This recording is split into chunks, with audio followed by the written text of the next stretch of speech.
جن پتھروں کو ہم نے عطا کی تھی دھڑکنیں، انہیں زباں ملی تو ہم ہی پر برس پڑے۔ زندگی کا کڑوا سچ ایک یہ بھی ہے کہ اچھے اور سچے دل کے لوگ کسی کے دل میں جگہ نہیں بنا پاتے، جبکہ مکار اور چاپلوس اور منافق لوگ سب کے پیارے ہوتے ہیں۔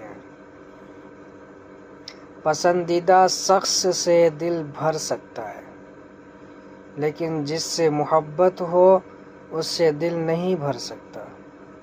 یہ فرق ہوتا ہے پسند اور محبت میں۔ پسند بدلتی رہتی ہے جبکہ محبت کبھی نہیں بدلتی، اور محبت کرنا ہر کسی کے بس کی بات نہیں ہوتی۔ ہجرت جہاں سے بھی کی جائے بہت مجبور ہو کر کی جاتی ہے۔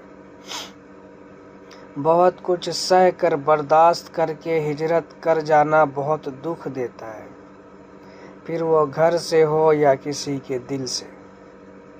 کبھی رک گئے، کبھی چل دیے، کبھی چلتے چلتے بھٹک گئے، یوں ہی عمر ساری گزار دی، یوں ہی زندگی کے ستم سہے۔ کبھی نیند میں، کبھی ہوش میں، وہ جہاں ملا اسے دیکھ کر، نہ نظر ملی نہ زباں ہلی، یوں ہی سر جھکا کر گزر گئے۔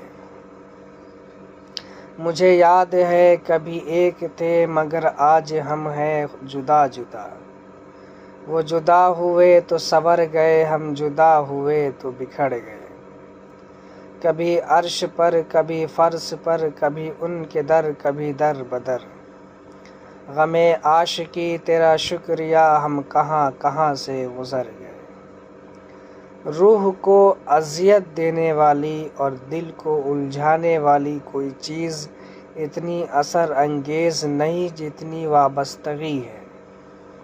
ہم میں سے اکثر لوگوں کی ہمیشہ یہی خواہش رہتی ہے کہ ہم کچھ وقت کے لیے مر جائیں، کیوں نہ کہ ہم جانتے ہیں کہ ہمارے اپنوں کے دلوں میں محبت تب سانس لیتی ہے جب ہماری سانسیں بند ہو جاتی ہیں۔ کسی سے زیادہ تعلق نہ رکھو، چاہے تمہارا اس سے کتنا ہی مضبوط رشتہ کیوں نہ ہو۔ ایک دن ایسا آ سکتا ہے جب وہ تمہارے جگہ کسی اور کو پا لے گا اور تمہارے بارے میں سوالات اور توجہ کم ہو جائیں گے، اور جب تم اس سے پوچھو گے تو یا تو وہ حالات کا بہانہ کرے گا یا تمہاری غلطیوں کا ذکر کرے گا اور تم پر الزام ڈالے گا، اور شاید وہ پرواہ بھی نہ کرے۔ لہٰذا اس سے اصول پر جیو، ان کی موجودگی خوشگوار ہے اور ان کی غیر موجودگی نقصان دہ نہیں ہے۔ کچھ کہانیاں کبھی بھی لکھی نہیں جا سکتی بلکہ سنائی بھی نہیں جا سکتی، ان کو بس جیا جا سکتا ہے، محسوس کیا جا سکتا ہے، اور ان میں بتانے لائق ہوتا بھی تو کچھ نہیں۔ انسان اپنی محرومیاں، اپنی ناکامیاں بھلا کسی طور سنا سکتا ہے؟ یہ تو ہمارے دلوں کے وہ گھاؤ ہوتے ہیں جن کو ہم خود اپنی ذات سے بھی چھپا چھپا کر رکھتے ہیں۔ چاند بھی بیٹھا ہے خاموش اداسی اوڑھے، آج رونے کا بھی ارماں ہے، جانا خدا خیر کرے۔ گفتگو ایسے کیجیے کہ امید کے دیے جلیں، دل نہیں۔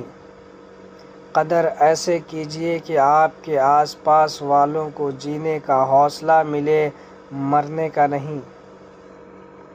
احساس ایسے کیجیے کہ انسانوں کو انسانیت کا یقین ہو، انسان کے اٹھ جانے کا نہیں۔